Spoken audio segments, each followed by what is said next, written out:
এই দে।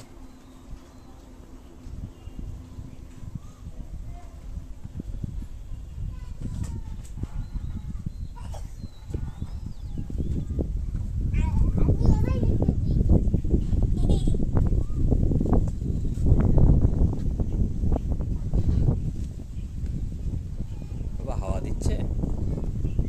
তুমি কি করছো এখানে দাঁড়িয়ে? তুমি এখানে দাঁড়িয়ে দাঁড়িয়ে কি করছো? কি দেখছো? তুমি হাওয়া দেখছো? হাওয়া দেখা যাচ্ছে? হাওয়া বন্ধ হয়ে গেছে? ওই তো হাওয়া দিচ্ছে। বলো কি? কি হয়েছে তোমার? গরম লাগছে? ও, চলে আসো।